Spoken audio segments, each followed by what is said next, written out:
Hello, let's read out the question first.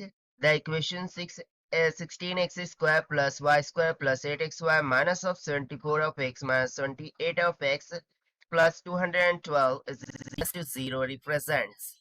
So यहाँ पर हमें एक कोनिक की इक्वेशन दे रखी है और हमें फाइंड आउट करना है कि इसका लोकस क्या होगा। ठीक है ना, यानी कि ये जो इक्वेशन है वो किसे रिप्रेजेंट कर रही है।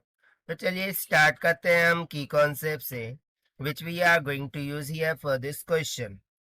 So यदि मैं यहाँ पर बात करूँ एक general equation of the conic की, सो वो क्या होती है, that will be nothing but a x का स्क्वायर प्लस बी वाई का स्क्वायर प्लस 2 hxy प्लस में 2gx प्लस में 2gx plus 2fy plus c is equals to 0।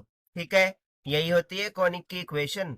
So according to this equation यदि मैं इसको कंपेयर करूं, right, so on comparing मुझे value of ए क्या मिल जाएगा 16 के इक्वल, वैल्यू ऑफ बी क्या मिल जाएगा 1 के इक्वल, वैल्यू ऑफ एच क्या मिल जाएगा 4 के इक्वल, और एफ मिल जाएगा यहाँ से 37 के इक्वल। ठीक है, और उसी तरीके से वैल्यू ऑफ जी मिल जाएगा माइनस का 39 के equal and c will be equals to 212। So हम एक्चुअल में ये चेकआउट कर ही क्यों रहे हैं, हमें तो सिंपली ये बताना है ना कि ये की इक्वेशन किसके रिप्रेजेंट कर रही है। सो उसके लिए ना हमें सिंपली एच स्क्वायर और ए बी की वैल्यू चेकआउट करनी होती है। यदि h square greater than to a b हो जाए, ठीक है ना, h square greater than to a b हो जाए, सो उस टाइम पर वो इक्वेशन किसकी हो जाती है, एलिप्स की हो जाती है।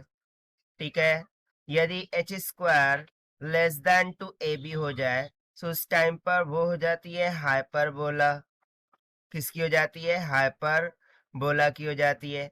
और यदि एच स्क्वायर की वैल्यू इक्वल्स टू मिल जाए ए बी के, सो उस टाइम पर हम बोल सकते हैं कि वो इक्वेशन किसकी हो जाती है, पैराबोला की। राइट, ये कॉन्सेप्ट है यहाँ पर। सो इसके अकॉर्डिंग यदि मैं यहाँ पर चेकआउट करूँ तो चलिए हम देख लेते हैं एच स्क्वायर की वैल्यू को। So h square will be equals to कितना हो जाएगा, 4 का square, that will be come out to be 16। इसको हम दे देते हैं इक्वेशन नंबर 1। सिमिलरली मैं a इंटू बी को चेकआउट करता हूँ, उसे a कितना है 16 और b कितना है 1, so it will comes out to be 16। इसको हम दे देते हैं equation number 2। So from equation 1 and 2, we can simply see that कि h square is equals to ab है.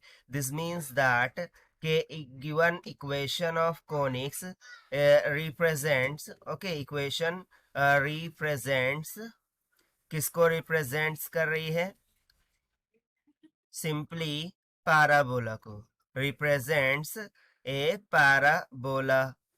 ठीक है, और यही हो जाएगा हमारा आंसर फॉर दिस क्वेश्चन, जो कि हमने सॉल्व किया है by using the concept of conic equation, okay, general conic equation and the conditions of ellipse, hyperbola and parabola से. Now let us take the option. So option B will become correct. So this is the required solution. I hope you understood well. Best of luck. Thank you.